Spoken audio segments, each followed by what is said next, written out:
जनता से अपील करेंगे, माताएं, बहनें, किसान गार्जियन, आप सबों ने जो निष्ठा पूर्वक हमें जो है निश्चित तौर पर आपने हमें जो खड़ा किए हैं विधानसभा चुनाव के लिए, आपसे मैं कहना चाहूंगा 11 नवंबर 2025 को सुबह में 6 बजे नाश्ता करके जिनका जहां मतदान केंद्र है वहां अपना लाइन कतारबद्ध अपने आपका जो चुनाव चिन्ह है गैस सिलेंडर छाप क्रमांक संख्या 9 उम्मीदवार का नाम पवन कुमार यादव, आप एक एक मत दे करके और तय करेगी कहलगांव की जनता, कहलगांव का विकास, भागलपुर जिला का विकास और बिहार का विकास। यही हम आपको बताना चाहेंगे कि 2020 का इतिहास आपके द्वारा ही लिखा जाएगा बिहार में, और अबरी इस बार 1,51,000 पार आप करेंगे।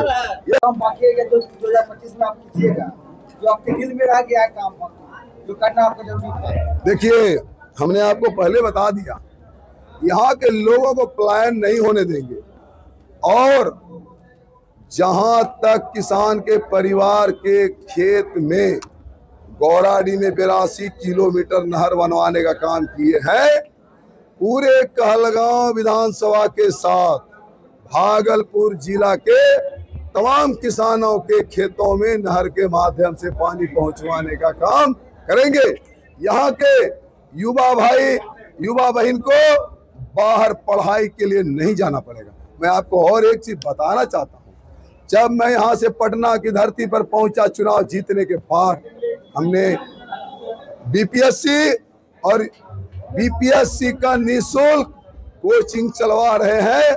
उसमें सिर्फ बिहार के ही भाई बहन नहीं, बिहार के अलावे भी जो ग्रेजुएट बहनें और भाई हैं उस कोचिंग में आके पढ़ाई करते हैं। 67 बैच में 12 डिप्टी कलेक्टर बने, 69 बैच में आपका 14 डिप्टी कलेक्टर बने। इस बार जब 26 में पटना की धरती पर यहाँ से जाएंगे तो मेरा एक और उद्देश्य है, उस बीपीएससी के कोचिंग में बढ़ोतरी करेंगे और हर किसान परिवार के बेटा को बेटी को यूपीएससी का भी तैयारी करवाएंगे। आने वाले समय में किसान परिवार के हर घर में डिप्टी कलेक्टर होंगे, डीएसपी होंगे, बीडीओ होंगे, सीओ होंगे, डीएम होंगे, आईपीएस होंगे। इसलिए कि किसान ही भारत का सबसे श्रेष्ठ व्यक्ति है, इसलिए उसके घर में एक से एक पदाधिकारी होना जरूरी है। ये मेरा जो है प्रतिज्ञा है कि आपको यहाँ से बाहर पलायन होने नहीं देंगे। जनता से क्या अपील करें? इस साथ भागलपुर जिला का भी, चाहे वो नौगछिया हो, पीरपैती हो, सबौर हो, चाहे आपका सुल्तानगंज हो, जो भी परिस्थितियां आया, मैंने उनको विकास के लिए उनका जवाब मैंने बिहार सरकार को बिहार विधानसभा के पटल से रखने का काम किया और धरातल पर काम को उतरवाने का काम किया। मेरी यही लक्ष्य था, और उसी को देखते हुए आज 2025 के चुनाव में, विधानसभा का चुनाव जो 11 नवंबर 2025 को होना है, यहाँ के तमाम माताओं ने, गार्जियनों ने, अभिभावकों ने हमें गट्टा पकड़ करके और कहे, मैं तो चुनाव लड़ना नहीं चाहता था, लेकिन यहाँ के शुभ चिंतकों ने 5 साल जो देखे कि भाई ये विधायक नहीं, ये बेटा और सेवक बन के यहाँ का सेवा किए हैं, इसलिए जबरदस्ती गट्टा पकड़ के नॉमिनेशन कराए हैं। और आज यहाँ की जनता जो है चुनाव लड़ रही है, मैं सिर्फ प्रत्याशी के रूप में हूँ, और यहाँ की जनता का जो चुनाव चिन्ह है वो है सिलेंडर छाप, गैस सिलेंडर छाप, ईवीएम का क्रमांक संख्या 9, प्रत्याशी का नाम पवन कुमार यादव।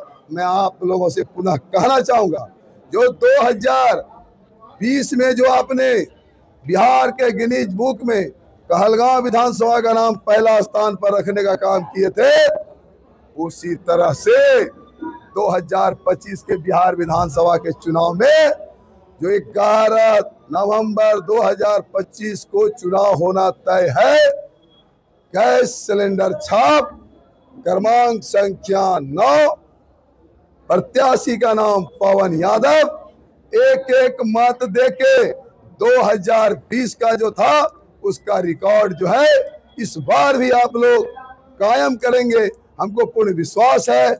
और आपका जो नारा है कि अबरी बार 1,51,000 पार, हमको लगता है उससे सिर्फ कहलगांव का ही विकास नहीं, कहलगांव का विकास होगा, भागलपुर जिला का विकास होगा और पूरे बिहार का विकास होगा। और ये विकास तय करेगा कि पूरे भारत में बिहार का स्थान बहुत नीचे है।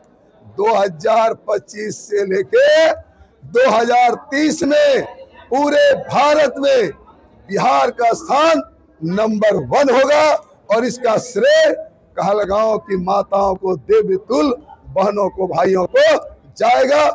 और आपका सेवक जिस तरह से 2030 से आज तक काम कर रहे हैं, निष्ठापूर्वक, ईमानदारी पूर्वक, कर्मठता पूर्वक, उस तरह से इसको और बेहतर तरीके से 2025 से लेकर 2030 में काम करे हम काम करवा।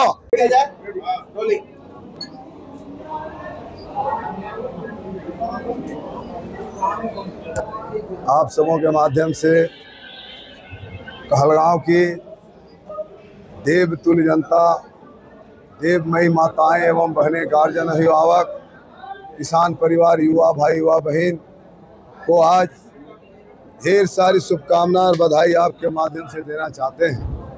आप सबों ने, कहलगांव की माताओं ने, युवाओं ने और बुजुर्ग, नानी, दादी सबों ने 2020 से पहले 18 साल इस इलाके का सेवा की और यहाँ की मतदाताओं और अभिभावकों, गार्जियनों ने 2020 के बाद किसान परिवार का बेटा, भतीजा होने के नाते 2020 के बिहार विधानसभा के चुनाव में पूरे बिहार में 243 विधानसभा में कहलगांव विधानसभा सबसे पहला स्थान पर रहा। उसको देखते हुए, उतनी दुलार प्यार मिलते हुए हमने 5 साल के दरमियान में 2 साल कोरोना में चला गया और 3 साल काम करने का मौका मिला। ये 5 साल में किसान का परिवार का बच्चा, बेटा होने के नाते मैंने सबों को एक समान स्मूथली लेके चला और मैंने किसी भी तरह की योजना, किसी भी तरह का समस्या, चाहे वो एक पेन का बिंदु भर समस्या हो, चाहे उसको बड़ी लकीर के रूप में खींचने का जो हो, कोई भी समस्या है उसको बिहार विधानसभा के पटल पर जोरदार तरीके से रखने का काम किए, उजागर किए और बिहार सरकार से, केंद्र सरकार से अनेकों योजनाएं जो है धरातल पर लाने का हमने काम किया। उस कड़ी में आज देख लीजिए कि बिहार के जो है सबसे पहला सीट कहलगांव का सीट है। यहाँ की देवमयी जनता ने 2025 के चुनाव के लिए जो भी चुनाव 11 नवंबर 2025 को होना तय है, उस कड़ी में यहाँ की जनता ने हमें हाथ पकड़ करके, गट्टा पकड़ करके कहे, हे भाई तो किसानों और बेटा को तो 5 साल तक बढ़िया से मजदूरी कर लो, सबका एक समान लायक चल लो, मरनी हो, हरनी हो, ब्याह हो, शादी हो, पढ़ाई हो, लिखाई हो, किसान का चाहे वो बिजली की समस्या हो या खेत तक पानी पहुंचाना हो, खेत तक बिजली पहुंचाना हो, या बूढ़ी माताओं को 400 रुपया के जगह पर 1100 रुपया कराने का बारी आई। कि किसान परिवार का बेटा बिहार में विधानसभा में सबसे पहला प्रस्ताव मैंने दिया, ये जो है 400 के जगह पर 2500 रुपया होनी चाहिए। लेकिन चलिए, ईश्वर को मर्जी था कि 2500 रुपया न होकर के 1100 हुआ, सबों का हुआ। 7 बार विश्व का सबसे पहला यूनिवर्सिटी विक्रमशिला केंद्रीय विश्वविद्यालय आपका अंग की धरती पर और उत्तर वाहिनी गंगा की छोर पर कहलगांव में स्थापित हुआ करता था। 760 में और 1203 में खिलजी के द्वारा उसको ध्वस्त किया गया। उसको जीर्णोद्धार के लिए देश विदेश से लोग पठन पाठन के यहाँ आते थे और तंत्र मंत्र का विद्या भी सीख करके जाते थे। पुनः विक्रमशिला केंद्रीय विश्वविद्यालय को बनाने के लिए इस बार जो है 26 में उसका बिल्डिंग बनना शुरू होगा और 27 से पुनः जो है विक्रमशिला केंद्रीय विश्वविद्यालय का पढ़ाई शुरू होगा। इस इलाके का युवा भाई युवा बहन तो पढ़ेंगे ही, और पूर्वत में जिस तरह से देश विदेश से लोग पठन पाठन के लिए आते थे, उनको भी आमंत्रण दे करके विक्रमशिला केंद्रीय विश्वविद्यालय में बोलेंगे कि आके आप पढ़ाई कीजिए। सवाल रहे इस इलाके में अभी यहाँ के लोग पलायन हो रहे हैं, उनका पलायन को स्थिर कर देंगे, बिल्कुल रोक देंगे। अपने पास रमजानीपुर जैसे जगह में 1030 एकड़ जमीन बियाडा का पड़ा हुआ है। कहलगांव विधानसभा में गौराडी की धरती पर 700 एकड़ जमीन गौशाला का यूं पड़ा है। 97 एकड़ जमीन गौशाला का जमीन को निकाल के उद्योग विभाग को देने का काम हमने किया है।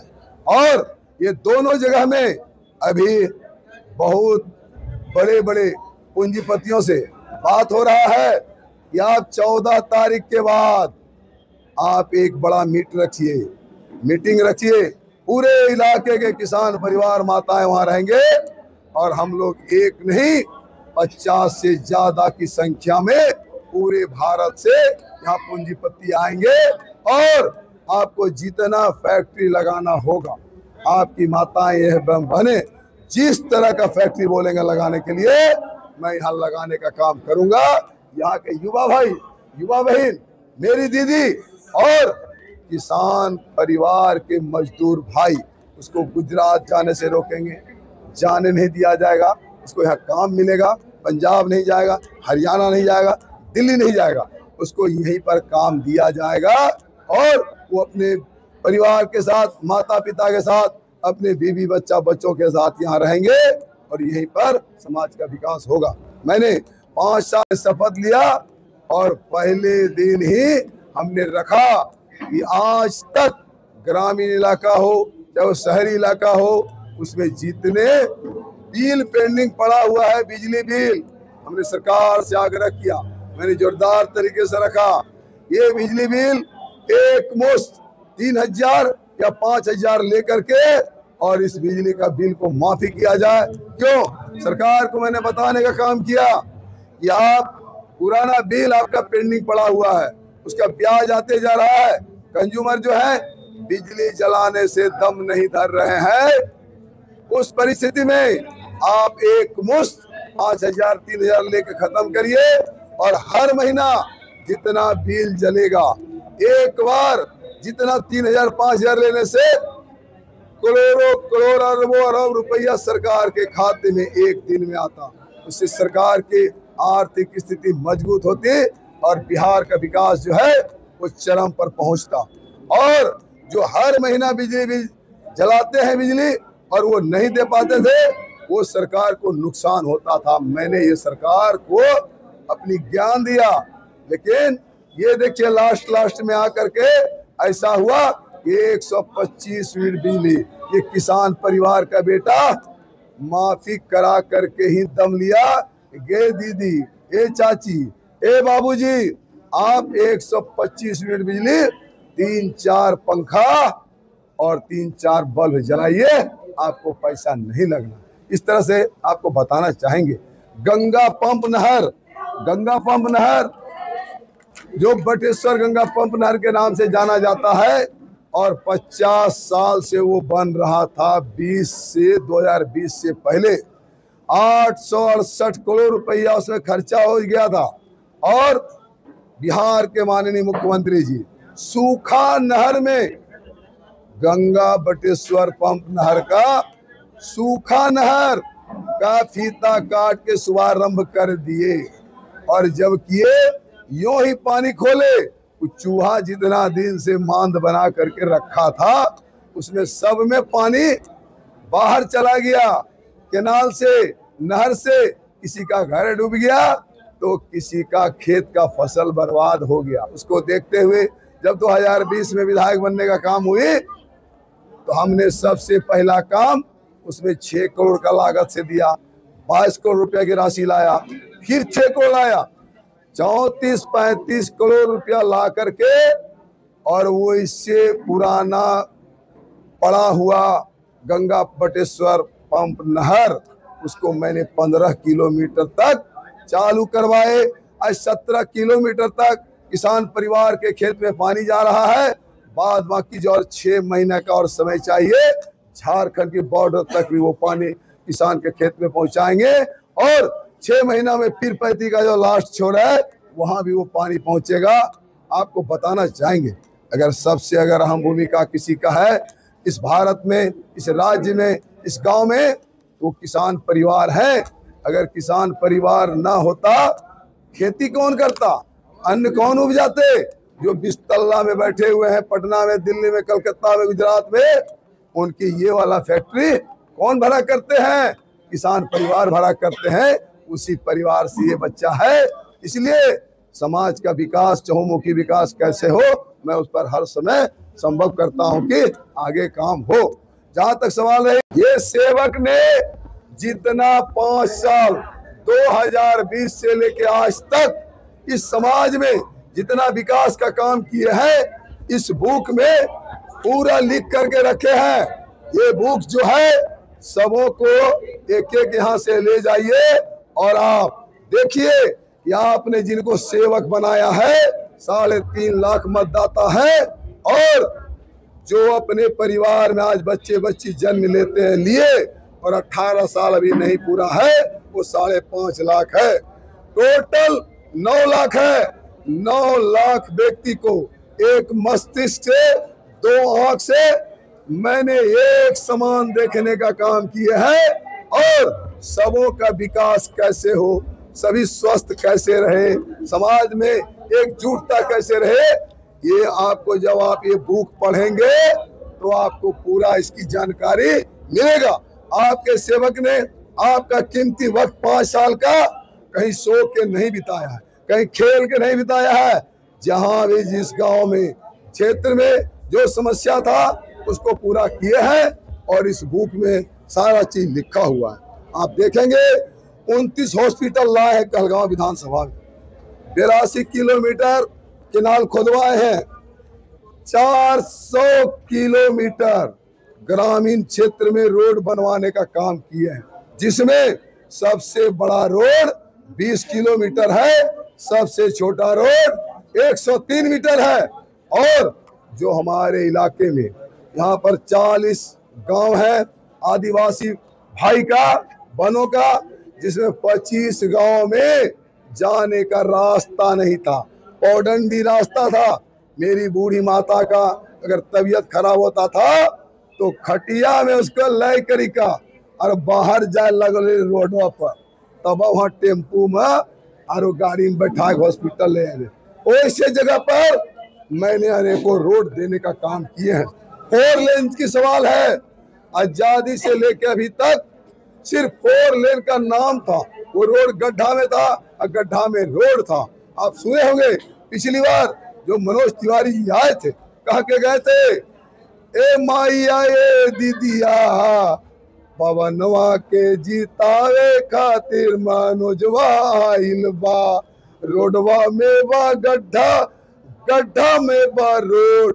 वो जब कह के गए थे नारा लगा के, तो आपका सेवक ने आज जो है 98 किलोमीटर रोड NH80 आज देखिए बन के 80% काम कंप्लीट हो गया है। और तो और माननीय मंत्री, केंद्रीय मंत्री आदरणीय जो कि नितिन गडकरी जी हैं, मैं उनको भी धन्यवाद देना चाहूंगा। मैंने उनका पैर पकड़ा और NH80 दिए और कहे कि और आपके यहाँ क्या समस्या है। हमने कहा उनको कि माननीय केंद्रीय मंत्री जी, मैं आपका धन्यवाद करता हूं कि आपने जो NH80 दिए हैं, और ये पूरे साहबगंज का गिट्टी बालू बिहार के विकास के लिए आता है। अगर आप 4 लेन देंगे तो ये बिहार का और जो विकास होगा। आप तो सिर्फ जानना चाहते हैं कि कहाँ क्या चीज कमियां हैं, आप तो उदार प्रवृत्ति के लोग हैं। आपने काम तो दे दिए। और आज देखिए कि 4 लेन भी अपने यहाँ आ गया, 60% 4 लेन कंप्लीट भी हो गया।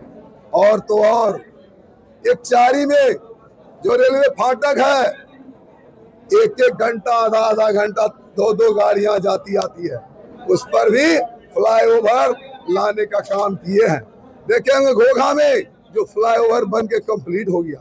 इस तरह की बहुत अनेकों योजनाएं हैं। अभी चुनाव का समय है, मेरी माताएं, बूढ़ी और गार्जियन अभिभावक, युवा भाई वेट कर रहे हैं, इसलिए हम चाहेंगे कि आप हमें इजाजत दे। उन प्रतीक्षा में है कि मेरा सेवा करने वाला बेटा कहाँ है, उनको समय दिए है, वहाँ जाना भी है।